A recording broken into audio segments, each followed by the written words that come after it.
berencana menguasai negara Palestina dengan mengusir dan membersihkan semua etnis, ras dan agama. Bukan hanya orang Islam saja yang diusir situ, bahkan orang Kristen Ortodok atau yang lainnya diusir juga. Ada tahu gereja yang dibom? Ya, ada videonya sudah saya kirimkan, saya share itu. Nggak main-main. Jadi kalau hari ini masih ada orang-orang Nasrani yang membela Israel, jelas ini keblinger. Kenapa? Yahudi sendiri mengatakan kalau bukan dari bangsa mereka hina. Ya. Jadi kalau bukan dari bangsa mereka itu hina, maka harus diusir semuanya. Etnis, ras ataupun agama keluar dari Palestina.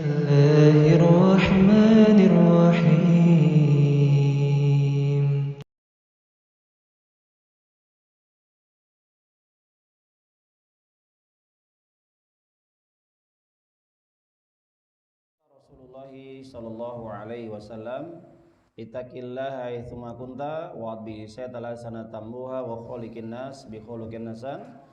Tsumma qala khairukum man ta'allama al-Qur'ana wa 'allama, iqra'ul Qur'an fa innahu ya'ti yaumal qiyamah syafi'a li ashabi. Rabbi israhli sadri wa yassirli amri wa hlul 'uqdatam min lisani yafqahu qawli. Rabbi zidna ilma warzuqna fahma waj'alna minas sholihin. Amma ba'd.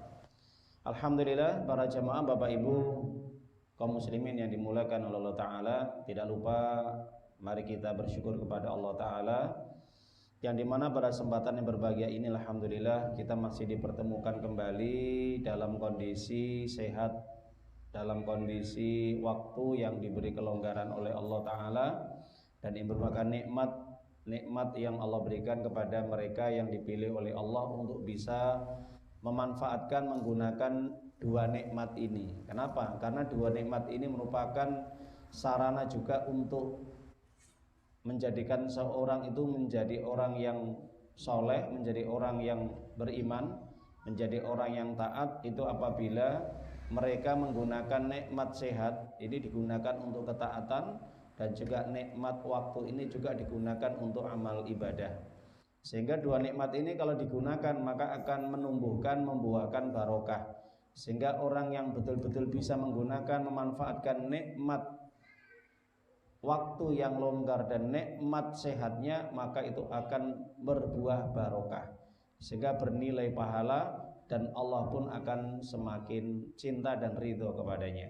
Sebaliknya mereka yang tidak bisa menggunakan dua nikmat sehat, ya, nikmat waktu digunakan untuk hal-hal yang sia-sia, perkara-perkara yang tidak memberikan manfaat, ya, bahkan terjerumus dalam perbuatan dosa, maksiat, kemungkaran dan yang lain-lain, maka dua nikmat ini akan menjadi bencana baginya. Maka dari situlah Nabi SAW mengatakan nikmatani maghbunun fi ma katsiru minan nas as-siha wal faragh. Dua kenikmatan yang kebanyakan manusia ini dilalaikan dengan dua nikmat. Artinya manusia terlalu lalai, sehingga dua nikmat ini tidak digunakan dengan sebaik-baik mungkin, yaitu nikmat sehat dan nikmat waktu. Dan kita bersyukur kepada Allah, alhamdulillah pada kesempatan yang mulia ini kita masih tetap istiqomah untuk ibadah kepada Allah, dengan bukti kita masih menjaga sholat 5 waktu kita, terutama dengan berjamaah, dan terus kita tetap istiqomah, kita masih tetap mendatangi majelis ilmu, dan ini bisa menambah daripada pemahaman, wawasan, sekaligus meningkatkan iman takwa kita kepada Allah. Mudah-mudahan Allah senantiasa menerima amal ibadah kita, baik yang wajib maupun yang sunnah. Amin ya robbal alamin. Yang kedua, mudah-mudahan salawat serta salam semoga terlimpahkan kepada baginda kita sebagai uswah hasanah, contoh atau suri teladan yang baik bagi seluruh manusia. Jadi Nabi ini merupakan satu-satunya manusia yang menjadi rujukan sumber dalam hal apapun, dalam segala aspek kehidupan, baik dalam urusan masalah rumah tangga, urusan sosial, urusan negara, atau dalam hal persoalan masalah akidah, dalam persoalan masalah tentang akhlak, ya, dan masih banyak lagi. Maka Nabi itu merupakan manusia yang dipilih oleh Allah untuk menjadi rahmatan lil alamin. Oleh sebab itu mudah-mudahan salat ini terus ya kita aturkan kepada beliau, dan mudah-mudahan beliau merupakan manusia yang mulia hari ini dan seterusnya, ya di sisi Allah Subhanahu wa taala, dan juga para keluarganya, para sahabatnya yang tetap istiqomah, ya, tetap betul-betul ikhlas dalam beribadah, menegakkan kebenaran, menyerukan kebenaran, yang berada di atas jalan yang lurus, yaitu di atas jalan Shiratal Mustaqim sesuai dengan petunjuk Al-Quran dan Sunnah. Para jamaah Bapak Ibu yang dimuliakan Allah Ta'ala, alhamdulillah, di sini kami diberi amanah untuk menyampaikan, meskipun ini sebenarnya pada dasarnya belum ada jadwal, tapi ini merupakan bonus ya, karena akhir tahun ya, ya bonus untuk tambahan ya. Mudah-mudahan ini bisa menjadi tambahan juga semangat kita untuk terus istiqomah, itu belajar agama ya, belajar dinul Islam. Dan alhamdulillah, insyaallah materi yang kita sampaikan yaitu tentang persoalan yang terkini, yaitu yang kita selalu update.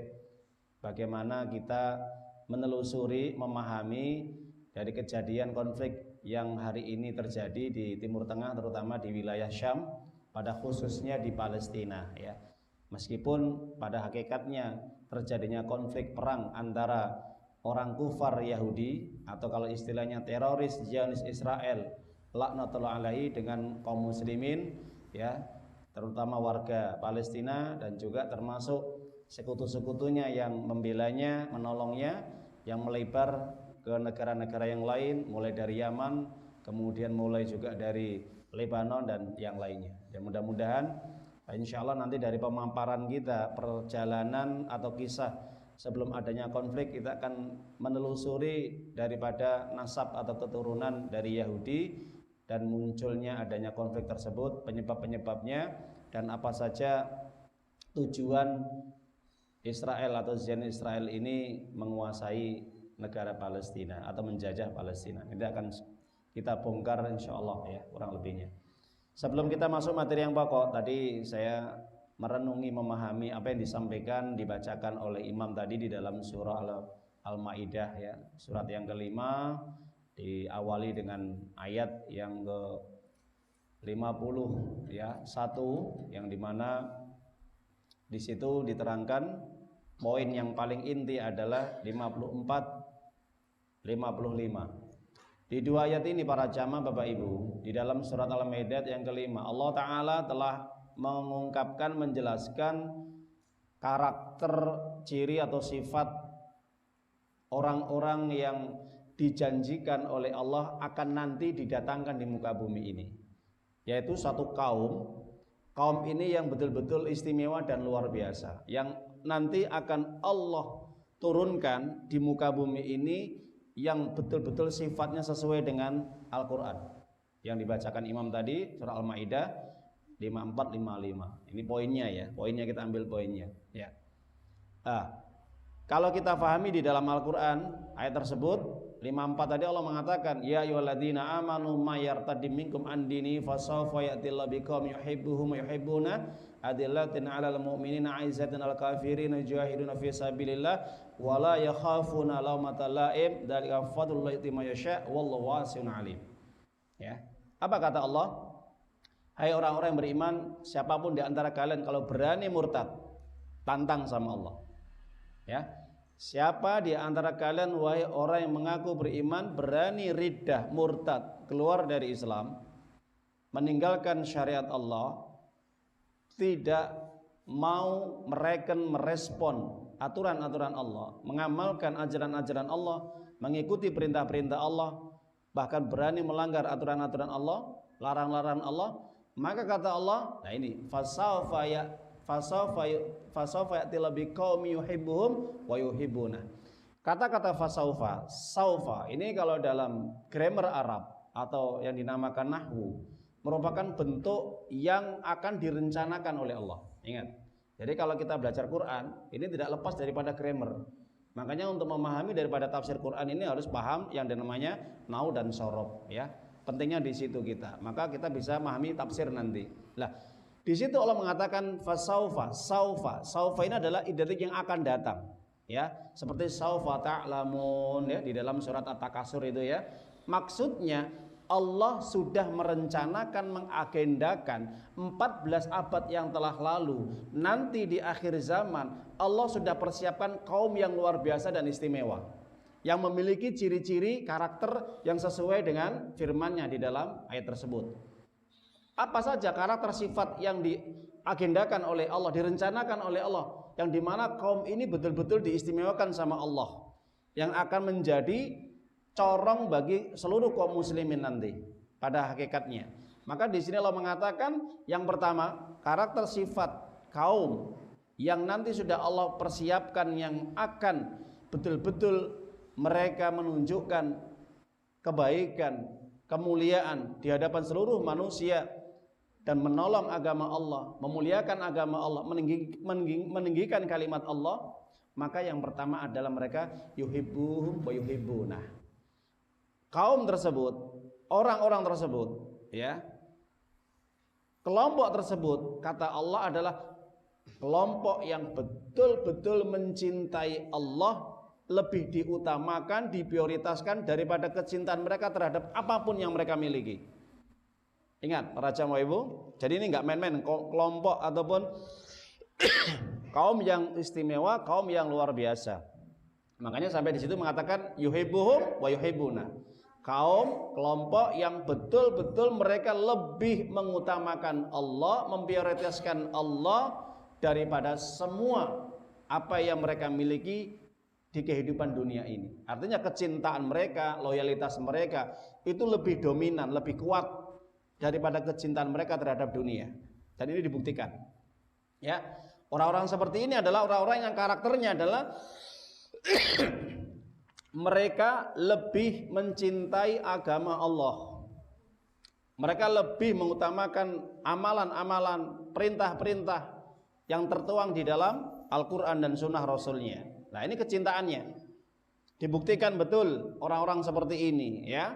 Jadi kalau kita lihat nanti ketika orang ini akan muncul, maka mereka bagaimana mereka lebih memuliakan Allah, memuliakan syariatnya, meninggikan kalimatnya, membela agamanya. Nah, kenapa? Diawali dengan mahabbah, kecintaan. Orang tuh kalau cinta kepada Allah, pasti dia akan siap untuk mengorbankan apa yang dimilikinya.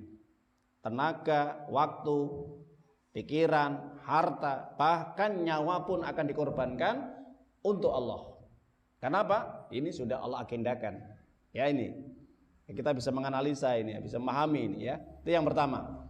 Ya, jadi mereka lebih mencintai Allah daripada kecintaan daripada yang mereka miliki, daripada istrinya, daripada anak-anaknya, daripada hartanya, keluarganya, teman-temannya, atau circle-nya, siapapun. Allah itu lebih prioritas, lebih utama, apapun keadaannya, ya.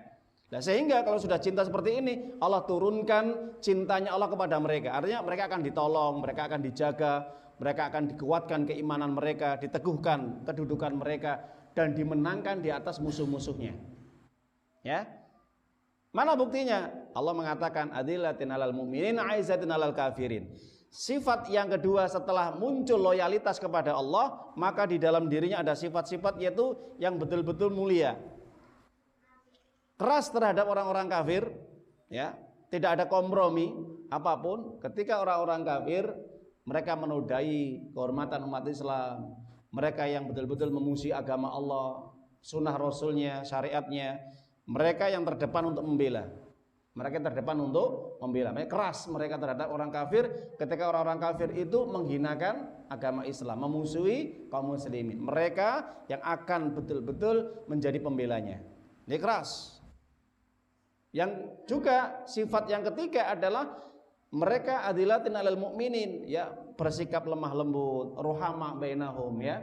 Asyidau 'alal kufar, ruhama bainahum, ya. Surat Al-Fat juga ini itu menjelaskan ayat ini, ya. Surat yang ke 48, ya. Ayat yang ke 29, ayat yang terakhir, ya itu. Lah, maka kaum ini, kata Allah, yang sudah disiapkan adalah nanti mereka orang yang sangat cinta terhadap umat Islam, betul-betul membela kehormatan umat Islam. Ya, apakah nanti ini terhubung dengan yang saat ini terjadi konflik? Walal bisawab. Nanti kita bisa memahami sendiri, ya, merenungi sendiri, ya. Mereka membela umat Islam mati-matian. Karena ada kecintaan mereka terhadap umat Islam. Ketika umat Islam didolimi, dijarah, dirampas hartanya, diusir, dijajah dan sebagainya, mereka tampil menjadi orang yang terdepan untuk membela. Kenapa? Rasa cinta mereka itu melebihi daripada cinta mereka kepada diri mereka sendiri. Maka Rasulullah mengatakan, la yu'minu ahadukum hatta yuhibba li akhihi ma yuhibbu li nafsihi.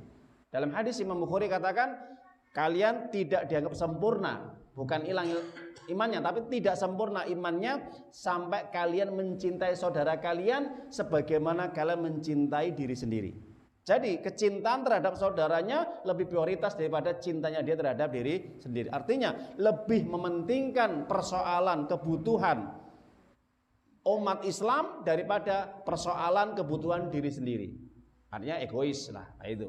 Nah ini tampak mereka membela umat Islam, mereka betul-betul keras terhadap orang kafir yang berani untuk menodai, melecehkan, menghinakan, memusuhi, bahkan membunuh kaum muslimin. Mereka akan keras. Nah, itu. Tidak hanya berhenti di situ, yang ketiga karakternya apa? Yujahiduna fi sabilillah. La yakhafuna laumata laim. Mereka berjuang di jalan Allah. Mereka membela agama Allah. Mereka tunjukkan bahwa niat tujuan mereka adalah semata-mata untuk membela agama Allah. Artinya mereka berjuang, berjihad di jalan Allah demi tegaknya agama Islam, mulianya agama Islam. Jelas, orang berjihad. Ya, kalau kita korelasikan ayat ini dengan kondisi akhir zaman sekarang, tampak atau tidak? Nah, kita akan lihat. Ya, nah itu kondisi yang hari ini terjadi konflik perang antara kaum muslimin, mujahidin Hamas dan yang lainnya dengan yaitu Zionis Israel, Yahudi laknatullah alaihi. Lah, di sini Allah memaparkan, menjelaskan sifat mereka adalah mereka yang betul-betul gigih semangat untuk memperjuangkan agama Allah, enggak main-main. Karena apa? Cita-cita mereka adalah yaitu bagaimana bisa bertemu dengan Nabi sallallahu alaihi wasallam nanti di surga. Jadi cita-cita orang mujahid itu intinya adalah mereka mau ingin bertemu dengan Nabi dan bertemu dengan Allah. Karena ini dibuktikan bahwa mereka mengetahui puncak amalan di dalam Islam adalah jihad. Dirwatus sanamil jihad fisabilillah. Puncaknya amal dalam Islam adalah jihad, ya. Makanya sampai mereka betul-betul faham tentang ayat Al-Qur'an surat At-Taubah ayat yang ke-21 Allah katakan alladzina amanu wa hajaru wa jahadu fi sabilillah bi amwalihim wa anfusihim a'dhamu darajatan indallah wa ulaika humul faizun. Orang-orang yang beriman, berhijrah, berjihad di jalan Allah dengan hartanya, dengan nyawanya, itu lebih agung, lebih utama di sisi Allah dan derajatnya paling tinggi kata Allah. Masya Allah ya, derajatnya paling tinggi, paling agung. Itulah orang-orang yang sukses hidupnya. Jelas? Jadi para mujahid itu orang yang sukses ya. Jadi mereka mencari kesuksesan dengan apa? Dengan membela agama Allah ketika agama Allah diusik, ketika agama Allah dilecehkan, ketika agama Allah dihinakan, dijajah dan yang lainnya. Mereka berjihad membela betul-betul agama Allah. Makanya yang dinamakan mujahid adalah orang yang betul-betul membela agama Allah dan mereka akan dimasukkan ke dalam surga. Banyak ayatnya. At-Taubah 111 ya, itu. Innallastara minal mu'minina anfusahum bi anamul jannah. Allah telah membeli nyawa orang beriman ya, harta mereka sudah dibeli sama Allah dengan apa? Surga Firdaus. Yang tingkat derajatnya itu levelnya tinggi di bawahnya para nabi dan para rasul. Masya Allah ya. Itu ya para mujahid. Dan mereka tidak takut. Ingat, yang keempat, karakter mereka itu tidak takut terhadap celaan orang yang mencela mereka. Ketika orang-orang Islam ya, mereka berusaha untuk membela kehormatan, membela wilayah tanah mereka, harta mereka, bahkan agama mereka, ketika dicela, dihina, dicaci maki, ketika mereka mempertahankan agama, menegakkan kalimat Allah, menegakkan tauhid, menyerukan dakwah tauhid, kemudian menegakkan sunnah-sunnah Rasul, dicela kan, dihina kan, mereka tidak keder.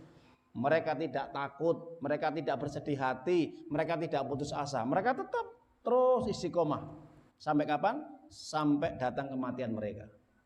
Itu yang dinamakan la yakhafuna laumata laim. Mereka tidak cangguh, mereka tidak putus asa, mereka tidak khawatir, takut kalau dicela, dihina. Kenapa? konsekuensi orang yang betul-betul beragama dan semakin kuat agamanya, imannya, tauhidnya, siap untuk menghadapi ujian yang lebih berat. Jelas? Orang beriman saja yang dia ini tidak mendakwahkan Islam, menyerukan kepada agama Allah, mengajak kepada kebaikan, sekedar hanya sholat untuk pribadinya saja, pasti dicela, betul? Pasti dicela. Orang ingin baik saja dicela, apalagi kalau sudah baik, apalagi kalau sudah lebih baik, lebih dicela lagi. Dicaci maki, dihina, dibully, difitnah, ini dan itu sudah hal yang biasa. Kenapa? Karena Rasulullah mengatakan keutamaan orang mukmin yang dia betul-betul siap dengan ujian dalam kehidupan ini itu lebih utama loh ya. Lebih utama orang mukmin ya. Ketika dia ini menyerukan agama Allah, mengajak orang lain berbuat kebaikan, tapi dicela, dihina, difitnah, itu lebih utama loh ya daripada mereka yang hanya mengurung diri di dalam rumah, hanya ibadah saja untuk dirinya sendiri, tapi dia tidak mau bermasyarakat atau berkumpul dengan masyarakat. Kenapa? Karena Nabi mengatakan al-mu'min alladzi khalitun nas wa yasbiru adahum khairum minal mu'min alladzi la khalitun nas wa yasbiru ala adahum. Hadis Imam Muslim. Orang mukmin yang dia itu berkholwah, berkumpul, bermuasarah, bersosial di tengah-tengah masyarakat, kemudian ketika dia mengajak orang untuk berbuat kebaikan, ibadah kepada Allah, mentaati Allah, dicela, dihina, dibully, difitnah, dan masih banyak lagi, itu lebih baik kalau dia sabar daripada orang mukmin yang hanya ibadah, ngurusi dirinya sendiri, tidak mau berkumpul dengan masyarakat, tidak mau bersosial dengan masyarakat, dan dia tidak ada keinginan untuk mendakwahkan Islam kepada masyarakat, mengajak masyarakat untuk mentaati Allah, dan tidak berani menghadapi ujian alias tidak sabar dengan cacian, hinaan, fitnah, itu lemah. Jelas Bapak? Lemah, orang mukmin yang lemah imannya. Ya, makanya kalau kita pengen betul-betul masuk dalam ayat ini, ya kita bisa amalkanlah ayat Allah, hadis Nabi, silakan. Yang penting apakah kita masuk dalam kaum ini atau kelompok ini, wallahu a'lam bishawab. Tapi ada indikator minimal kalau kita betul-betul mengamalkan ayat-ayat Allah, hadis Nabi, mudah-mudahan bisa jadi mungkin kita salah satu kaum yang disiapkan sama Allah. Amin ya rabbal alamin. Nah, kemudian karakter yang selanjutnya adalah menjadikan Allah sebagai apa? Wali. Wali itu adalah pelindung. Wali itu sebagai apa? Penjaga dia, pemelihara dia, penolong dia. Makanya Allah mengatakan, ya ayyuhalladzina amanu in tansurullaha yansurkum. Sabit aqdamakum. Surat Muhammad ayat 7, surat 47, ya. Di dalam ayat ini dijelaskan, innama walikumullahu wa rasuluhu. Allah dan Rasulnya walladzina amanu, dan orang yang beriman jadi walimu. Artinya orang Islam itu dia akan menjadikan penolong dia pertama Allah, kemudian membela Rasul, agamanya, syariatnya yang dibawanya, sunnah-sunnahnya, dan juga dia menjadi wali. Apa? Wali itu pendamping, teman dekat, teman setia, pemimpin dari kalangan orang mukmin, bukan mencari dari kalangan orang kafir. Kalau ada orang yang mengaku beriman, kok dia mengambil teman setianya, teman dekatnya, teman curhatnya, ya, kemudian sampai menjadikan pemimpin bagi dirinya dari kalangan orang-orang kafir, ini bukan orang mukmin dan bukan masuk dalam kaum yang dijanjikan sama Allah. Jelas Pak Bu ya? Nah, itu. Jadi orang mukmin yang bagaimana? Orang mukmin yang betul-betul teguh imannya, lurus tauhidnya, yang ada niat untuk bagaimana mengembalikan kemuliaan Islam, menegakkan agama Allah, mendakwakan Islam secara murni, bersih. Jelas, tanpa ada kepentingan apapun, tanpa embel-embel apapun, ya, itu. Dan kata Allah, mereka yang terakhir, mereka yang menegakkan sholat, artinya tetap menjaga sholat 5 waktunya. Mereka orang-orang yang zakat atau bersedekah, tidak eman dengan hartanya, mereka suka berbagi, membantu fakir miskin, anak yatim, orang-orang lemah, atau orang yang berdakwah di jalan Allah, tetangga-tetangga yang membutuhkan. Ketika dia punya harta yang lebih, ini tidak eman, tidak bakhil, saling membantu. Ini karakter ya, karakter yang dijanjikan oleh Allah, kelompok yang betul-betul istimewa.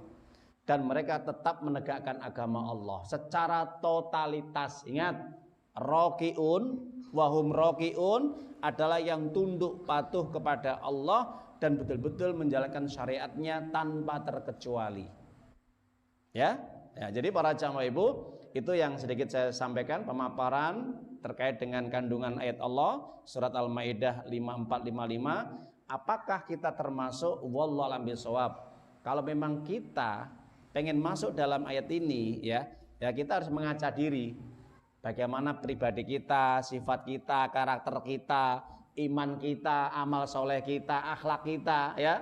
Apakah kita betul-betul berjuang untuk agama Allah, membela Allah dan Rasulnya, membela umat Islam ya.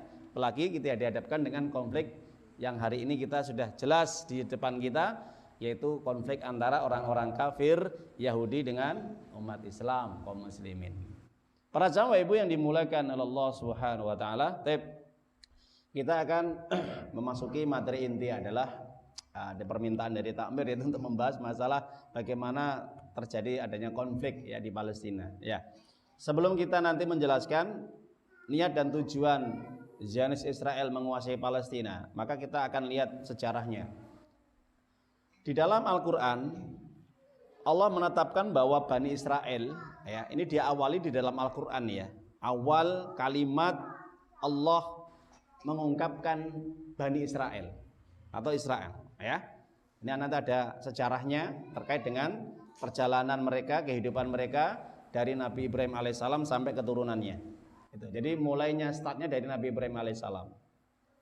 Para jamaah Bapak Ibu yang dimuliakan oleh Allah Subhanahu wa taala, kalau kita pahami ya, kita pahami bahwa Allah taala mengawali Bani Israel. Kata-kata Bani Israel itu di dalam Al-Qur'an surat yang kedua ayat 40. Jadi diawali di situ. Apa kata Allah? Allah mengatakan ya Bani Israil udhkuru ni'mati allati an'amtu 'alaikum wa aufu bi ahdi ufi bi ahdikum wa iyaya farhabun. Wahai Bani Israel, hendaknya kalian ingat terhadap nikmat yang aku berikan kepada kalian. Kalau kalian ingat terhadap nikmat yang aku berikan kepada kalian, pasti aku akan mengingat ya nikmatku untuk kalian, dan juga aku akan mengingat nikmatmu. Artinya akan menambah nikmatmu, mengutamakan dirimu, mengistimewakan dirimu ya. Dan penuhilah janjiku, aku akan penuhi janjimu. Artinya aku akan memelihara kamu, menjaga kamu, menolong kamu kalau kamu mau melaksanakan semua perintahku. Wa iya ya farhabun, kata Allah apa? Ditutup kalimatnya wa iya ya farhabun. Hanya kepadakulah kamu harus takut ya.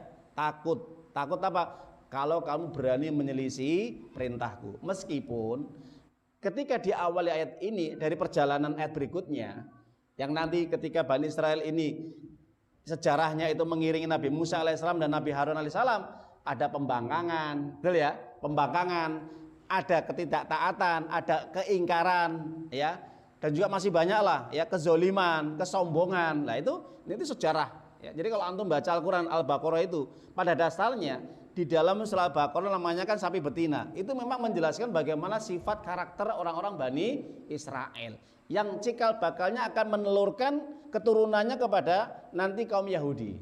Itu loh. Nah, tapi para jamaah ibu, ayat ini yang lebih poinnya adalah kita tutup ya, meskipun masih panjang ya, kita tutup ya di dalam ayat yang 47.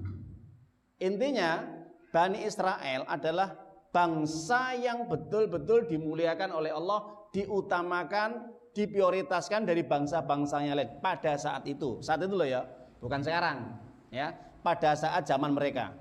Mana ayatnya? 47. Ya Bani Israel udhkuru ni'mati allati an'amtu 'alaikum wa anni faddaltukum 'alal alamin. Kata-kata faddaltukum 'alal alamin mengutamakan, mengistimewakan, memprioritaskan ya, meninggikan daripada bangsa-bangsa yang lain. Tapi syaratnya apa? Kamu harus tetap ingat nikmatku. Artinya taat kepada diriku, taat kepada Rasulku ya, dan mengikuti dakwah-dakwah Rasulku. Lah itu syaratnya itu. Kalau Bani Israel memang dijunjung tinggi, dimuliakan, diprioritaskan oleh Allah daripada bangsa-bangsa yang lain. Jelas Bapak Ibu?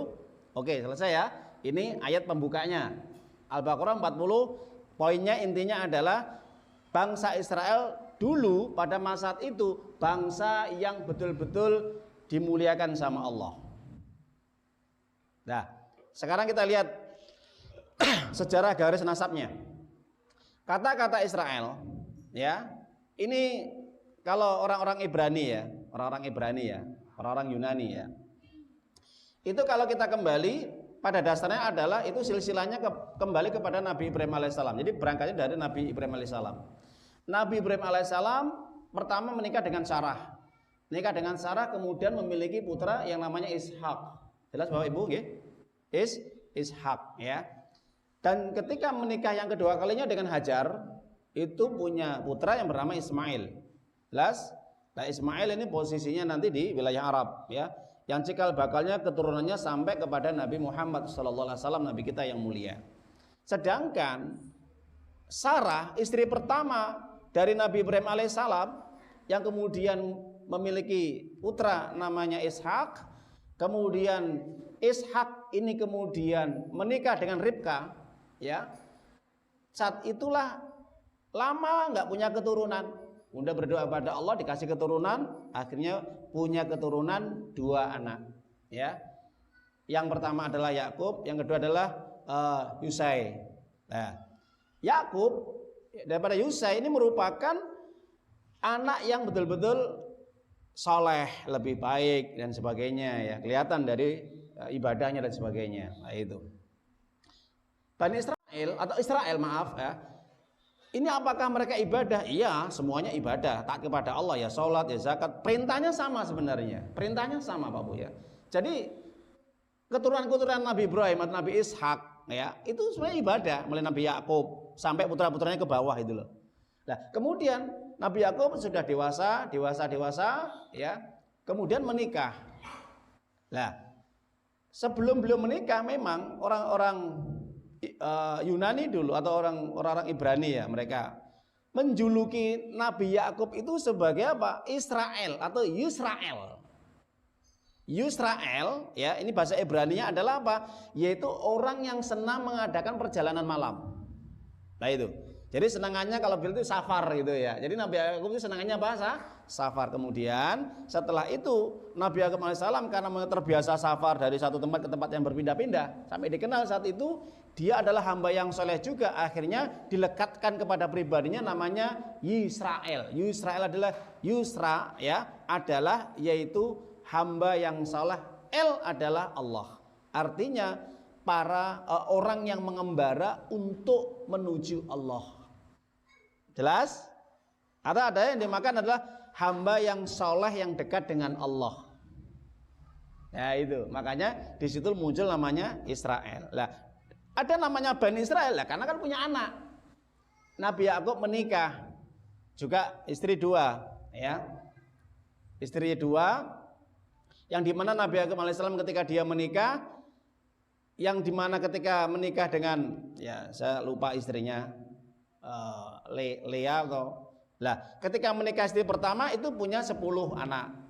Ada Simon, ada Ruben, ada Gad, ya, kemudian ada juga Isikor, ya, ada masih banyak lagi, ya.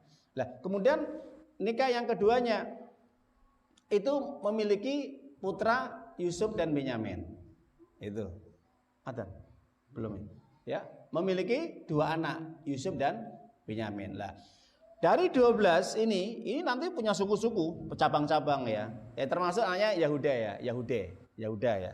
Nah itu dari anak Nabi Yakub alaihissalam. Nah, para jamaah ibu yang dimuliakan Allah Taala, dari perjalanan kisah nasab daripada Bani Israel ini yang dilekatkan kepada Nabi Yakub alaihissalam, maka jelas ya dari 12 anak ini atau dikatakan 12 bani, 12 suku ini ya, itu kemudian bercabang-cabang ya, banyak sekali. Ada yang mereka rata-rata di dataran-dataran semenanjung Arab, ada di Yordan, Lebanon, ada di Mesir ya. Dan masih banyak lagi ya. Sampai kemudian dari keturunan itulah kemudian ada juga mereka sampai kepada Nabi Musa alaihissalam dan Nabi Harun, dan juga dari keturunan Bani Israel tadi, Bani Israel tadi itu menemani Nabi Musa alaihissalam dan Nabi Harun alaihissalam. Meskipun Nabi Musa juga ya keturunan dari mereka juga ya. Nah, ini sejarah para jamaah ibu. Intinya sejarah Bani Israel adalah dari keturunan Nabi Yakub alaihissalam. Intinya di situ ya, intinya. Dan kemudian adanya muncul Yahudi, ini keturunan juga nasabnya dari Yahuda, keturunan dari anak Nabi Yakub alaihissalam. ya, anak dari Nabi Yakub alaihissalam Yahuda. Kemudian turun lagi ya, juga Nabi Daud, Nabi Sulaiman dan sebagainya lah itu. Makanya mereka orang-orang Israel, orang-orang Bani Israel lah, seperti itu. Lah, para jamaah Ibu, terkait dengan persoalan Yahudi dengan Israel, ini jelas berbeda ya. Artinya orang-orang Yahudi adalah satu kaum. Satu kaum yang dimana ketika mereka saat itu mereka punya suku-suku ya, maka orang-orang dari keturunan Yahuda ini yang kemudian menjadi Yahudi ya, ini adalah juga satu kaum. Kemudian mereka dikasih kitab. Makanya saya katakan Yahudi itu juga kalau mereka mengikuti kitab yang diajarkan oleh Nabi Musa alaihissalam ya, maka mereka jadi muslim gitu loh. Yahudi adalah kaum ya, bukan agama. Yahudi adalah kaum. Juga dari keturunan bangsa Israel tadi, Yahuda itu orang tua mereka, mbah mereka. Nah, makanya Yahudi ataupun Nasrani adalah satu kaum yang dimana kaum tersebut itu sebenarnya pada dasarnya mereka itu punya suku-suku juga. Lah itu dari awalnya itu. Makanya ketika mereka dikasih kitab dari kitab Zabur, Taurat ya, sampai Injil kepada Nabi Isa alaihissalam kepada mereka.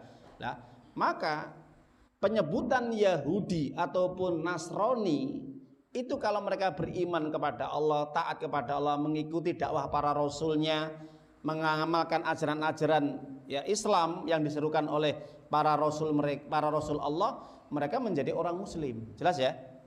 Makanya saya katakan ahlul kitab, Yahudi dan Nasrani itu kalau mereka mengamalkan ajaran kitab samawi atau kitab rasul mereka, mereka muslim. Mana dasarnya? Ini bisa kita buka di dalam surat Ali Imran. Ya, surat Ali Imran itu surat yang ketiga. Allah Ta'ala mengatakan, "Laisu sawa'am min ahlil kitab." Maaf, laisu sawa'am min ahlil kitab. Ya. Jadi tidak sama min ahlil kitab dari orang yang diberi kitab. Ayat yang ke-113 Ali Imran, ya. Tidak sama orang-orang ahlul kitab dari kalangan Yahudi dan Nasrani, kaum Yahudi dan Nasrani yang mereka diberi kitab ummah qaimah, yang dimana mereka kelompok golongan qaimah. Ingat qaimah itu yang menegakkan, menjalankan, mengikuti aturan-aturan Allah, itu qaimah, tegak di atas kebenaran, itu qaimah.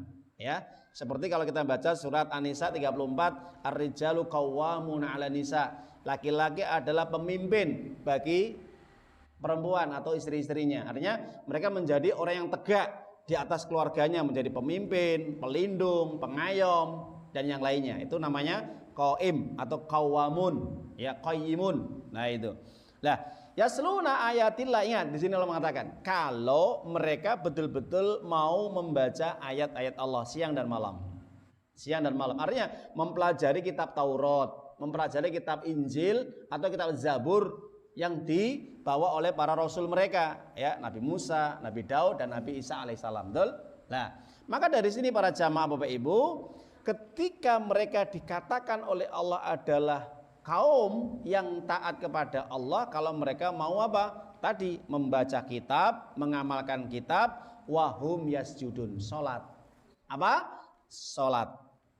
Jadi kata-kata wahum yasjudun adalah ibadah salat. Ya.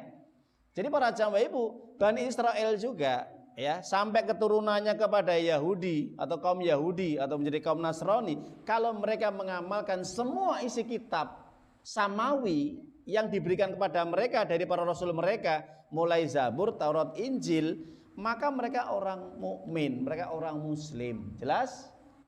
Jadi nggak bisa kita gebyah-uyah, oh semua Yahudi kafir, Alkitab kafir. Ada yang Alkitab yang Islam. Betul nggak? Ini ayatnya, ya. Yu'minuna billah, mereka beriman kepada Allah, beriman kepada hari akhir, mengajak kepada kebaikan, wa ya'muruna bil ma'ruf wa yanhauna 'anil munkar, mencegah kemungkaran, wa yusari'una fil khairat, bersegera dalam kebaikan. Nah, Allah menutup wa ulaika minas sholihin, mereka termasuk orang-orang soleh. Yahudi, Nasrani ini bisa menjadi orang soleh kata Allah kalau mentaati kitab-kitab mereka pada zaman mereka. Jelas? Ya itu. Lah bagaimana Ustadz kalau setelah ada nubuah Nabi Muhammad SAW, Nabi Muhammad diutus oleh Allah. Nah, ini persoalannya harus kita kembali kepada ayat-ayat Allah ya. Kaum Yahudi Nasrani tetap nama mereka dilekatkan Ahlul Kitab. Tapi ketika mereka beriman kepada ajaran setiap para rasul dari generasi-generasi kan nggak sama ya. Maka Nabi Muhammad SAW memang itu sudah disiapkan sama Allah untuk menutup para rasul, para nabi yang membawa memang ajarannya tauhid sama. Ya. Cuman di situ kalimatnya adalah Islam. Sebenarnya sama, Islam, Muslim tunduk patuh kepada Allah. Nah, disitulah sebagian ahlul kitab Yahudi dan Nasrani tidak menerima dengan kehadiran Nabi Muhammad SAW. Kenapa? Apa persoalannya? Apa sebabnya? Sebabnya menurut kitab mereka di dalam kitab Turah ya, ataupun kitab Talmud yang ajaran yang dipakai orang Yahudi sekarang, atau Bible mereka orang-orang Nasrani, orang Kristen ya, bahwa mereka ingin mengikuti ajaran Rasul yang dari kalangan Israel. Jelas? Bukan dari kalangan Ismail. Itu. Israel itu dari generasi tadi loh, keturunannya tadi Nabi Yakub tadi. Kita rehab dulu. Ya. Silakan Adzan. Iya. Para jamaah Bapak Ibu yang dimuliakan oleh Allah Subhanahu wa taala, ini memang kita sangat menarik ya untuk mengupas sejarah. Sebenarnya panjang sekali ya. Dari ayat per ayat kita jelaskan, insya Allah nggak selesai nanti ya. Tapi intinya kita ambil intinya saja ya. Jadi pada dasarnya Yahudi, Nasrani adalah satu kaum ya, bukan agama mereka, tapi kaum, golongan, kelompok ya. Yang mereka pada dasarnya juga mereka mendapat kitab dari para rasul mereka. Maka apa yang mereka yakini, apa yang mereka terima dari kitab-kitab mereka, mereka seorang muslim, seorang mukmin. Mana dasar yang menguatkan? Kalau kita buka surat Al-Imran ayat yang ke-110, Allah mengatakan, kuntum khairu ummatin ukhrijat linnas ta'muruna bil ma'ruf wa tanhauna 'anil munkar wa tu'minuna billah walau aman ahlul kitab. Ingat, perhatikan. Walau aman ahlul kitab lakana khairal lahum minhumul mu'minun wa aksaruhumul fasikun. Ingat ya. Jadi Yahudi Nasrani ini kalau dia mengikuti kitab-kitab para rasul mereka, mereka beriman. Meskipun status mereka adalah kelompok Yahudi dan Nasrani. Itu enggak penting. Kata Allah enggak penting kamu Yahudi Nasrani, yang penting kamu beriman, gitu loh. Ya. Kalau kamu pengen menjadi orang yang dimuliakan sama Allah, dilahirkan di muka bumi ini, ya, menjadi manusia yang terbaik, kata Allah, kuntum khaira ummah, sebaik-baik umat. Ya, kata Allah loh ini. Syaratnya apa?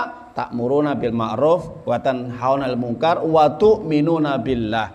Kamu mengajak orang pada kebajikan, mencegah kemungkaran, kamu tetap berpegang kepada agama Allah, beriman dengan tauhidmu. Ada apa? Mengimani ajaran-ajaran para rasulmu, gitu loh.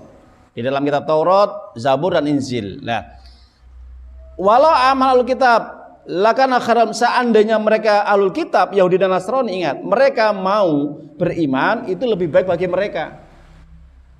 Sebagian mereka ada yang beriman, ingat, sebagian mereka ada yang beriman, tapi kebanyakan mereka kafir. Jelas Bapak Ibu? Ya. Jadi ayat ini menegaskan ketika Allah dicoba sama Allah ketika diturunkan Al-Quran, kemudian diutus Nabi Muhammad SAW kepada mereka, kira-kira mau nggak Yahudi Nasrani itu beriman? Nah, ternyata apa yang terjadi? Mereka kebanyakan menutup-nutupi kebenaran. Ini didasarkan di dalam Al-Quran. Kalau kita buka di dalam surah Al-Baqarah ayat yang 146. Apa kata Allah? Alladzina atainahumul kitab ya'rifunahu kama ya'rifuna abna'ahum wa inna fariqam minhum la yaktumunal haqqa wa hum ya'lamun. Masya Allah ya. Di sini diungkapkan sama Allah, aku telah memberikan kepada mereka yaitu kitab. Siapa? Yahudi dan Nasrani. Mereka mengetahui di dalam kitab Taurat, Zabur, Injil bagaimana sifat-sifat yang tertera tercantum di dalam Taurat, Injil dan Zabur itu, yang di situ dijelaskan Muhammad atau Ahmad sebagai rasul yang terakhir, menjadi penutup para rasul yang akan menghantarkan mereka kepada Allah. Ya. Artinya mengajak mereka juga untuk kembali kepada agama Allah, menyembah Allah. Apa yang terjadi? Mereka bahkan lebih paham sifat-sifat yang tertera di dalam kitab Injil, Zabur dan Taurat daripada mereka mengetahui anak-anak mereka. Ini lebih paham, lebih ngerti, ya. Jadi para rahib, para pendeta-pendeta itu lebih ngerti, lebih paham mereka itu. Sifat-sifat karakter nabi itu lebih ngerti di dalam kitab Taurat mereka loh ya, atau kitab Injil mereka. Tapi mereka tidak mau. Ya, artinya tidak mau menerima kebenaran itu. Buktinya apa? Sebagian mereka lebih menutupi kebenaran pada mereka ngerti. Jadi Yahudi Nasrani itu ngerti, ya. Kalau penutup para rasul, para nabi mereka itu bukan dari bangsa Israel, bukan, tapi dari bangsa Ismail. Itu loh. Dari bangsa Ismail gitu loh. Meskipun Ismail dengan Ishak juga satu bapak gitu loh ya, satu tunggal gitu loh, satu keturunan. Tapi mereka ya, maka kenapa sampai seperti itu? Mereka tidak menerima. Kenapa? Asbabnya tidak mau menerima kebenaran. Ya, dengan turunnya Nabi Muhammad, diutusnya Nabi Muhammad SAW. Kenapa? Ini diabadikan oleh Allah, sifat yang melekat dari turun temurun mereka adalah sifat yang tidak bisa hilang apa? Sombong. Itu loh. Ini penyebabnya mereka tidak menerima kebenaran apa? Sombong. Kiber, istikbar. Mana ayatnya? Kita buka di dalam surat Al-Isra, surat 17 ayat yang keempat. Allah Ta'ala mengatakan, wa qadaina ila bani Israila fil kitabi la tufsiduna fil ardi marrataini wa la ta'lunna uluwan kabira. Insyaallah. Allah Ta'ala menyatakan dalam ayat ini, kami tetapkan kepada Bani Israel di dalam kitab mereka bahwa sudah aku jelaskan, ini loh gambarannya sifat-sifat Rasul yang terakhir menjadi penutup para Rasul di antara kalian kepada Bani kalian, keturunan Israel. Ikuti apa yang sudah aku tetapkan di dalam kitab-kitab yang sudah aku tunjukkan, kata Allah, sampai kepada Al-Quran. Apa yang terjadi? Kalian tidak mau menerima petunjuk kami, kata Allah, malah kalian membuat kerusakan. Jelas? Nah ini loh. Jadi tidak mau mengikuti petunjuk Allah di dalam kitab Taurat, Injil, Zabur mereka. Bahkan sampai berani mereka membunuh para rasul, para nabi ya. Disebutkan oleh Ibnu Qayyim Az-Jauziyah itu bahwa setiap hari mereka bisa membunuh berapa? 300 nabi. Nah, di situ Allah mengatakan kerusakan yang mereka lakukan, kesombongan yang mereka lakukan sampai 2 kali loh. Ingat, kerusakan yang pertama itu terjadi pada zaman, ya kalau kita lihat pada, ada yang menjelaskan mulai dari pada zaman Nabi Musa sampai ke bawah, itu ya. Itu kerusakan yang ditimbulkan oleh Bani Israel. Mereka membunuh para rasul, para nabi mereka. Dijelaskan oleh Ibnu Qayyim Al-Jauziyah, 1 hari bahkan mereka Bani Israel itu membunuh 300 nabi loh ya. 1 hari loh ya. Nabi itu banyak loh. Ada 124.000 nabi. Rasul itu ada 25, ada kalau tidak berapa? 315 rasul. Yang diketahui dalam Al-Quran 25 kan rasul lah itu. Itu dibantai oleh mereka itu loh. Jadi nggak main-main. Jadi Bani Israel itu sudah membuat kerusakan pertama pada saat itu. Makanya diabadikan oleh Al-Quran 14 abad yang telah lalu, 1500 yang telah lalu. Ketika sekarang bangsa Israel yang hari ini membuat kerusakan lagi, nyata enggak? Nyata enggak? 2 kali. Ya enggak main-main loh ini, Al-Quran ini. Surat Al-Isra ayat 4. Ya, ayat yang kelima Allah mengatakan bahwasanya nanti akan kami kalahkan mereka dengan orang-orang yang kami utus, ya. Mereka orang-orang yang perkasa, menghancurkan mereka. Ya, walam bisawab, Bani Israel akan nanti dihancurkan lagi, ya. Oleh orang-orang yang diutus sama Allah. Mereka punya kekuatan-kekuatan yang luar biasa. Siapa mereka? Wallahu a'lam bishawab. Apakah itu mujahidin Hamas atau yang lainnya? Wallahu bishawab, ya. Kita belum bisa spekulasi ini, nggak boleh menduga-duga ya masalah ini ya. Tapi mereka akan dihancurkan lagi. Yang terakhir itu, ya, sampai nanti datangnya Imam Mahdi. Kita nggak bahas Imam Mahdi ya. Sampai nanti di penjelasan tujuan Israel menjajah Palestina itu. Insya Allah agak panjang apa-apa ini ya, enak itu cara itu. Nah, jadi para jamaah Bapak Ibu yang dimuliakan oleh Allah Subhanahu wa taala, Allah katakan di dalam Al-Qur'an ini, ayat ini Al-Isra surat 17 ayat yang keempat, Mereka membuat kerusakan 2 kali. Kerusakan pada zaman Nabi Musa sampai ke bawah, sampai kepada Nabi Isa ya, Nabi Isa. Makanya sampai Nabi Isa itu mau dibunuh itu ulahnya siapa? Ulahnya orang-orang Yahudi. Orang-orang Yahudi ini. Yahudi berusaha untuk memfitnah Nabi Isa alaihissalam. Nah itu. Sampai seperti kejinya ya.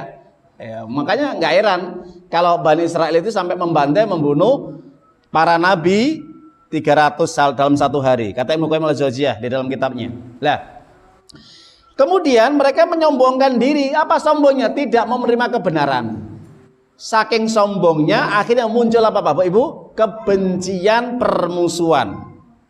Ini diabadikan di dalam Al-Quran surat Al-Maidah, surat yang ke-5 ayat yang ke-82 ya. Jadi ini saling terhubung ya. Jadi kalau saya ini menganalisa berdasarkan tafsir Al-Quran ini ya, Allah sendiri mengatakan di dalam surat Al-Maidah ayat yang ke-82, Allah mengatakan la tajidanna asyaddan nasi adawatan lil ladzina amanu al-yahud wal ladzina asyraku. Hai Muhammad, ketika kaum Yahudi ataupun Nasrani, maaf ya, saya ralat, ketika orang-orang Yahudi dan orang-orang musyrik saat itu ketika mereka berkolaborasi, bekerja sama untuk memusuhi dakwah Nabi, ya, memerangi Nabi dan kaum muslimin saat itu di Madinah, mereka betul-betul menampakkan permusuhan kepadamu dan umat Islam orang beriman itu sangat jelas, keras permusuhannya terhadap kalian. Siapa? Yahudi dan orang-orang musyrik, bukan Nasrani, Yahudi dan orang musyrik. Ingat.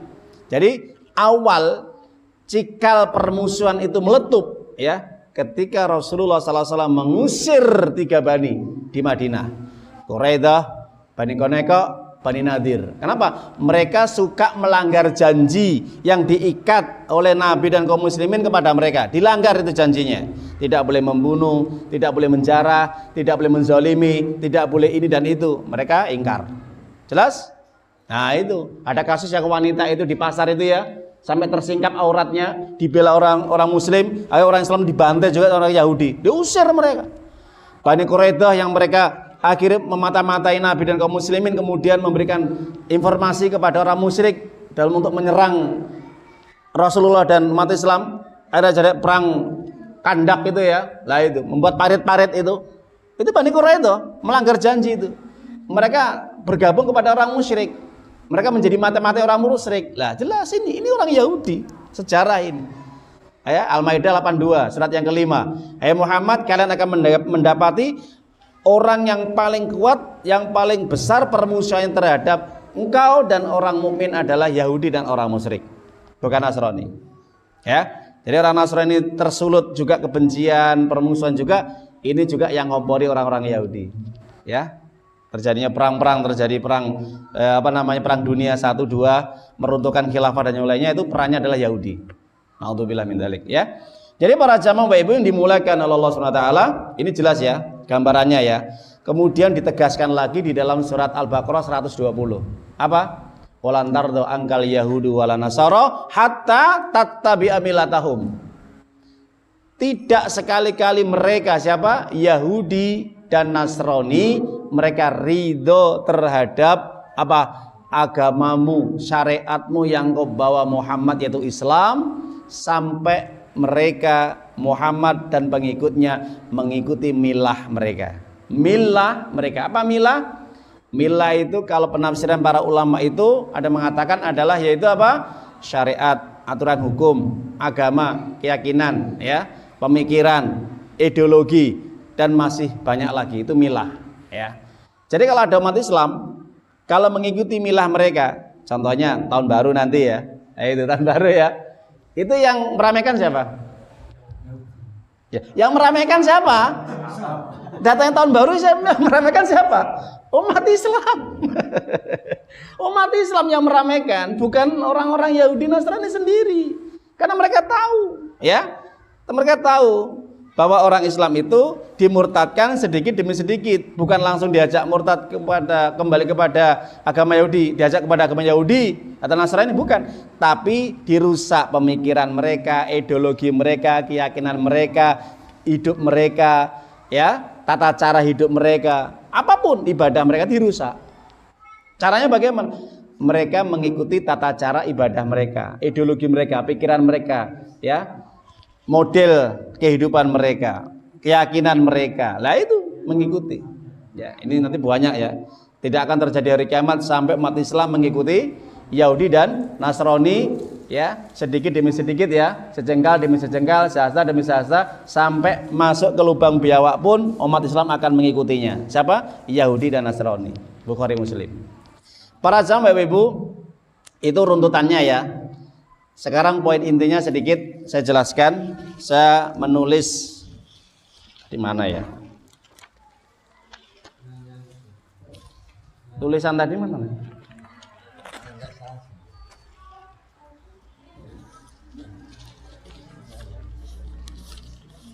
Oh ini ya. Baik, ini kesimpulannya. Kenapa konflik ya yang hari ini kita saksikan di Palestina terjadi? Maka di sini intinya di sini ya. Sudah saya rentetkan tadi dari silsilah keturunan tadi Israel, Bani Israel sampai zaman Yahudi. Maka sebelum Zionis Israel itu menjajah di Palestina pada tahun 1890 ketika Turki Utsmani itu masih kuat, Yahudi, orang-orang Yahudi, orang juga Nasrani, orang Islam itu bisa akur.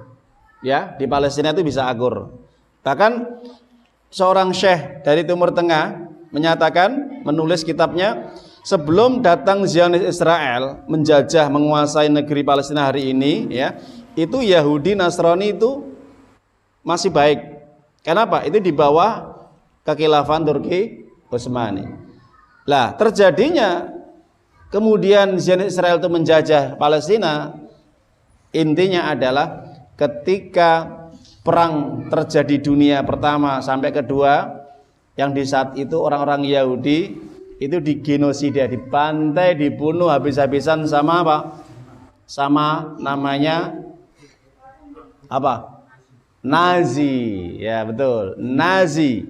Ya, meskipun Jerman itu nanti ada dua pecah ya, ada yang Nazi, ada yang bukan Nazi ya. Nah itu. Yang Nazi itu dari pendirinya Hitler lah itu. Lah, pembantaian besar-besaran terhadap kaum Yahudi, ya bangsa Yahudi, ya orang Yahudi, ini sampai 6 juta. Ingat, akhirnya mereka bermigrasi, mereka cari perlindungan kemana-mana. Ya, terus sampai kemudian mereka juga akhirnya ada yang masuk ke Palestina. Awalnya hanya beberapa orang, ya puluhan, itu nggak banyak. Ketika terjadi perang itu selesai, perang dunia kedua, 1-2 selesai. Kemudian Nazi kalah ya dengan Uni Soviet dan juga para sekutunya Inggris dan sebagainya. Nah, di sinilah terjadinya 1917 yang dimana di saat itu ya Arthur Balfour, seorang perdana menteri Inggris, ini menulis surat kepada Lionel ya. Di sini saya bukakan ya, saya bahas namanya itu memang agak sulit ya. Yaitu Arthur Balfour menulis surat yang ditujukan kepada Lionel Walter Rothschild ya. Dia adalah seorang tokoh komunitas Yahudi Inggris. Surat itu hanya berisi 67 kata. Tapi 67 kata itu sangat-sangat penting di situ. Ternyata apa? Cikal bakalnya terjadinya dampak yang akan dirasakan Palestina itu tulisan itu 67 itu ya. Maka saat itulah surat itu kemudian diterima, kemudian saat itulah mulai gerakan-gerakan Zionis Israel sudah mulai berkembang, didukung dengan adanya Inggris, didukung dengan PBB, sampai ada kasus-kasus juga ya, ada Nakba, ada Oslo dan yang lainnya, perjanjian yang merugikan warga Palestina. Saat itulah orang-orang kaum Yahudi itu dibuat ya negara di Palestina atas rekomendasi izin PBB. Saat itu ya, saat itu pada tahun 1943 sampai 1999. Itu keputusan PBB akhirnya membagi wilayah, yang dimana Palestina itu dibagi wilayah miliknya orang-orang warga Arab Palestina dan miliknya orang Yahudi. Nah itu.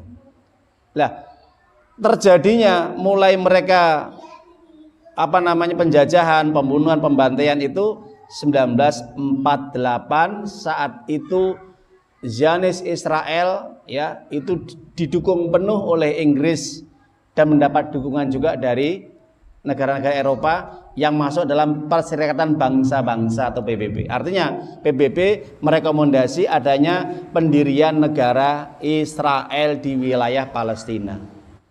Mulai pertama masuk itu berapa mereka? Enggak banyak, cuman hanya 500 orang, 700 orang. Bertambah sampai sekarang 10 juta orang.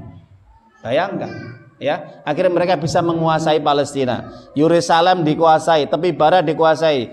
Ya, di semenanjung Sinai, ya, pesisir tadi perbatasan dengan Mesir, ya, dengan Yordan dan Lebanon sudah mereka kuasai. Yang belum dikuasai sepenuhnya yang sangat-sangat berat untuk dikuasai bagi mereka apa? Gaza. Jalur Gaza berdekatan dengan Mesir saat itu ya. Maka Gaza ini memang tidak bisa dikuasai Israel karena pada saat itulah munculnya adanya intifada. Meskipun di tepi barat adanya kalau kita Fatah itu ya, yang pendirinya Arafat, Yasir Arafat itu ya. Maka kalau kita lihat ya, dengan adanya PLO ya, itu pendirinya Yasir Arafat itu yang dimana mereka itu masih mengakui adanya negara Israel meskipun mereka juga menerima pembagian tadi. Yang penting tidak saling untuk menjajah atau menjarah atau yang lainnya lah itu. Bisa akur. Jadi mengamini ya, saat itu Yasir Arafat lah.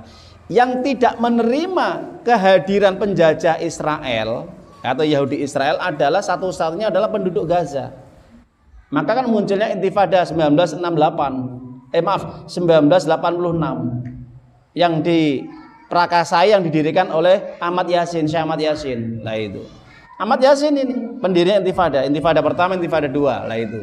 Dari rentetan terjadinya pembantaian tadilah. Mereka tujuan adalah untuk menggusur, menggeser, mengusir, mengambil alih kependudukan warga Palestina supaya mereka bisa menguasai secara sepenuhnya.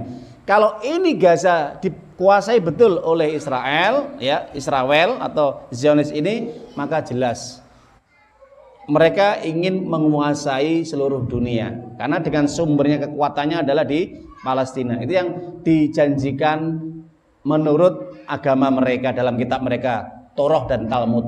Yang penting menguasai dulu Palestina dulu lah itu. Lah, sekarang saya singkat. Alasan Zionis Israel menjajah dan menguasai Palestina yang pertama, berencana menguasai negara Palestina dengan mengusir dan membersihkan semua etnis, ras dan agama. Bukan hanya orang Islam saja yang diusir situ, bahkan orang Kristen Ortodok atau yang lainnya diusir juga. Ada tahu gereja yang dibom? Ya, ada videonya saya sudah saya kirimkan, saya share itu. Nggak main-main. Jadi kalau hari ini masih ada orang-orang Nasrani yang membela Israel, jelas ini keblinger. Kenapa? Yahudi sendiri mengatakan kalau bukan dari bangsa mereka hina, ya. Jadi kalau bukan dari bangsa mereka itu hina, maka harus diusir semuanya. Etnis, ras ataupun agama keluar dari Palestina. Karena mereka membaca kitab dijajah kitab di dalam kitab Torah mereka ataupun kitab Talmud mereka mengatakan bahwa bangsa Yahudi atau Israel mereka akan betul-betul berkuasa di negeri Palestina tadi. Nah itu yang pertama, ya. Karena orang-orang Yahudi menganggap bangsa mereka terhormat dan mulia dari bangsa-bangsa yang lain. Ya, ini merujuk kepada surat Al-Baqarah 47 tadi. Kami muliakan Bani Israel dari bangsa-bangsa yang lain. Ya, mereka juga senang kalau baca itu, Pak. Tapi padahal ayat itu hanya untuk pada zaman dulu, pada zaman mereka dulu, bukan pada zaman sekarang. Itu yang pertama. Yang kedua, berencana mendirikan negara Israel Raya atau Great, ya, Israel. Buktinya apa? Bukti bahwa mereka membuat bendera dengan lambang ada garis 2, ya, di pinggir, atas dan bawah garis biru, ya. Yang dimana garis biru dan bintang segi 6 itu sebagai simbol kerajaan King of David, ya. Jadi tengahnya itu kan bintang ya, 6 itu ya. Nah itu. Nah, maka para jamaah Bapak Ibu, tandanya garis biru itu, saya juga mendengarkan dari Ustadz Abdul Somad juga mengatakan bahwa garis yang di atas dan di bawah garis biru itu adalah merupakan ya sungai garis itu adalah merupakan perbatasan yang akan sampai mereka kuasai. Itu adalah garis yang di atas biru itu adalah sungai Nil dan di bawah adalah sungai Efrat. Jadi mereka itu betul-betul semuanya akan dikuasai sampai semenanjang Sinai, perbatasan mulai dari sungai Nil sampai sungai Efrat. Artinya apa? Sungai Efrat adalah wilayah Asia, kemudian sungai Nil wilayah Mesir sampai ke Afrika. Nggak main-main loh ya. Ini program Yahudi itu sampai ke atas ke bawah ya, utara ke selatan. Nah itu. Yang ketiga, berencana membangun Temple of King Solomon ya. Jadi kuil Solomon yang dimana memang Nabi Sulaiman alaihissalam ketika juga membuat Baitul Maqdis ya toh, maka saya juga dia membuat satu kuil yang dimana memang untuk ya mungkin acara yang lain ya, tapi memang tetap untuk ibadah kepada Allah. Nah, mereka menganggap bahwa di Palestina itu nanti mereka akan mendirikan di mana itu? Di tempat yang khusus yang sudah mereka buat, yaitu di Masjidil Aqsa. Jadi mereka berusaha untuk membuat Temple of King Solomon yang dimana kuil tadi mereka akan buat begitu megah dan Masjidil Aqsa akan dirubuhkan oleh mereka, akan mereka hancurkan. Jelas Bapak Ibu ya? Itu program secara mereka, nggak main-main ya. Sudah puluhan tahun sudah mereka rencanakan dengan menguasai Palestina. Mereka masuk ke Masjidil Aqsa. Ini yang terjadi. Serangan 7 Oktober. Peneliti mengatakan, intelijen mengatakan dari pihak Zionis ya toh, mereka sebelum kecolongan serangan tadi, mereka memang berusaha untuk apa? Yaitu menghancurkan tempat-tempat ibadah sekitar Masjidil Aqsa dulu. Ya. Lah saat itulah gerakan Hamas sudah paham. Kalau ini dibiarkan, bangga seperti ini, hancurlah nanti simbol-simbol umat Islam nanti, masjid-masjid yang lain di sekitarnya tadi. Maka mereka segera untuk bergerak dengan serangan pada tanggal 7 Oktober tadi. Meskipun ada menyalahkan ya, tapi sebenarnya pembantaian orang Yahudi Israel itu lebih banyak ya, dan mereka tidak tahu sejarah ya. Yang keempat, berencana menyambut kedatangan Al-Masih Dajjal yang diyakini sebagai juru selamat pemimpin Yahudi. Nah, jadi nggak main-main ya. Kenapa? Di Palestina, bukan di negara yang lain. Ingat, Rasulullah sudah memprediksikan, mereka lebih paham daripada kita. Orang Yahudi, ya bangsa Israel, mereka lebih mengerti ya tentang sejarah akhir zaman, bahwa Dajjal atau Al-Masih Dajjal laknatullah alaihi itu mereka akan berkumpul di Palestina. Berangkatnya di Palestina dan akan menyerang Imam Mahdi ya, yang dimana nanti Imam Mahdi akan diserang oleh Dajjal dan juga para pengikutnya dari Bani Asfahan ya, yang jumlahnya 70.000 kaum Yahudi yang begitu kuat, perlengkapan hebat, bahkan Imam Mahdi nggak bisa mengalahkan mereka.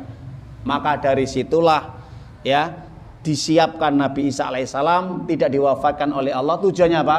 Untuk membunuh, membantai Dajjal, juga nanti kembali mulih lari ke kampungnya Palestina. Sambutannya awal di Palestina, mereka merengsek kemana-mana, menguasai berbagai belahan di dunia, ya, untuk menghadapi Imam Mahdi dan kaum muslimin. Nggak ngasai, nggak ngatasi, karena begitu, ya, dengan kekuasaan Allah, atas izin Allah, Yahudi dikasih kelebihan. Akhirnya disiapkan Nabi Isa alaihissalam. Dajjal nggak bisa dibunuh dengan Imam Mahdi ya dan kaum muslimin. Yang bisa membunuh hanya Nabi Isa alaihissalam. Itulah tujuan fungsi hikmah Nabi Isa tidak diwafatkan oleh Allah. Turun di Damaskus, jelas di Menara Putih dengan dikawal 2 malaikat. Ya. Kemudian saat itulah ketika Dajjal dan juga Yahudi Asfahan pengikutnya itu ketika masuk ke Damaskus ingin menghadapi Imam Mahdi, disitulah turun Nabi Isa. Melihat Nabi Isa saja dengan cahayanya, dengan wajahnya, mereka tulang langgang, mereka kabur semuanya. Bahkan Dajjal pun nggak berani. Tahu itu Nabi Isa, ya. Maka Dajjal lari sampai ke Palestina, sampai kemudian dikejar oleh Imam Mahdi, kaum muslimin dan Nabi Isa alaihissalam sampai ke Palestina di gerbang pintu Lut, ya, wilayah dekat Hebron, ya. Itu maka dibantai di situ, di pintu Lut, gerbang perbatasan itu, ya. Maka para jamaah ibu, matinya Dajjal adalah juga di Palestina. Makanya namanya pintu Lut. Rasulullah mengatakan nazala Isa alaihissalam faqatala Dajjal bibil Lut. Ya, Nabi Isa diturunkan oleh Allah dari langit yang tujuan adalah untuk membantai membunuh Dajjal, yaitu di pintu Lut di Palestina. Nah, kenapa? Karena Yahudi tahu bahwa mereka akan menyambut Masihah Dajjal. Ada video, sebelum saya tutup, ada video ketika Benyamin Netanyahu berbincang-bincang dengan para rabi. Rabi itu tokohnya Yahudi mereka. Rabi itu bertanya kepada Benyamin Netanyahu. Ada videonya, saya itu masih simpan. Kalau bahasa Arabnya, mata jaa Masihah. Kapan Masih Dajjal ini datang? Ya. Apa jawaban Benyamin Netanyahu? Tenang saja. Kalau pengen datang, syaratnya apa? Usir semua penduduk Palestina, baik itu orang Islam, orang Nasrani atau yang lain, semuanya diusir. Kenapa? Dajjal tidak akan muncul, ya, ini di hikmah itu, kalau di situ masih ada orang Islam di Palestina. Ya, jadi para jamaah ibu yang dimuliakan oleh Allah, disitulah Benyamin Netanyahu berusaha untuk mengusir semua. Kalau tidak mau pergi, dibantai, digenosida. Itulah yang terjadi hari ini, yang dimana mereka membantai habis-habisan. Jelas para jamaah ibu, ya. Jadi latar belakang kalau kita ambil daripada benang merah ini, bahwa terjadi konflik antara Israel Yahudi atau Zionis Israel Yahudi kepada bangsa warga Palestina, khususnya umat Islam ini, karena mereka faham bahwa mereka intinya adalah untuk menumbuhkan cita-cita mereka yang sudah saya jelaskan ini tadi, ya. Cita-cita mereka, agenda mereka yang besar, ya. Satu, membangun Temple of Solomon, patung Nabi Sulaiman, menyambut Dajjal nanti di Palestina. Nah itu. Wallahu a'lam bishawab. Apa yang saya sampaikan ini mudah-mudahan sedikit bermanfaat. Andai kata kalau ada kekurangan-kekurangan dalam penyampaian saya mohon maaf, itu kekurangan literasi saya, sumber saya yang masih banyak belajar, ya. Dan mungkin juga yang perlu saya terus untuk mendalami dan menggali lagi. Dan alhamdulillah mudah-mudahan ini bisa menambah wawasan khazanah ilmu kita, akar sejarah perjalanan bangsa Israel sampai kemudian mereka punya negara di Palestina, karena mereka hasil dari menjajah warga Palestina, ya, dengan cara membantai membunuh warga Palestina itu sendiri. Jadi penjajah tapi dengan cara membunuh yang punya negara tadi atau punya rumah tadi, ya. Itulah karakter sifat Yahudi, bangsa Israel yang sudah diabadikan. Mereka adalah orang kelompok kaum yang sombong di muka bumi ini. Nah, itu karena menganggap mereka bangsa yang paling baik, bangsa yang paling mulia, dan ras yang paling tinggi derajatnya daripada ras-ras yang lain. Wallahu a'lam bishawab. Kita tutup majelis ini dengan bacaan hamdalah, alhamdulillahirabbil alamin, subhanaka Allahumma wa bihamdika asyhadu an la ilaha illa anta astaghfiruka wa atubu ilaik. Kita berdoa untuk saudara kita di Palestina. A'udzubillahi minasyaitonirrajim. Bismillahirrahmanirrahim. Allahumma shalli wa sallim wa barik ala Muhammad wa ala alihi washabihi ajmain bi rahmatika ya arhamar rahimin. Allahumma arham ummatal muslimin wal mujahidin fi biladisy Syam, fi Gaza, fi kulli zaman wa kulli makan. Allah mansur ikhwanana mujahidina fi Palestin, fi Gaza khususan wa fi biladisy Syam wa fi kulli zaman wa kulli makan. Allahumma sallimhum, Allahumma sallimhum, Allah mansurhum ala aduwika wa aduwihim wahdim subul salam wa akhrijum minad dhulumati ilan nur. Allahumma aidil masjidil aqsa ila rihabil muslimin warzuqna fihi salatan qoblal mamat. Allahumma adil masjidil aqsa ila rihabil muslimin warzuqna fi salatan qoblal mamat. Rabbana taqabbal minna du'a. Rabbana atina fid dunya hasanah wa fil akhirati hasanah wa qina adzabannar. Alhamdulillahi rabbil alamin. Ila taufiq wal hidayah akhiru da'wana. Assalamualaikum warahmatullahi wabarakatuh. ayyuhalladzina amanu ittaqu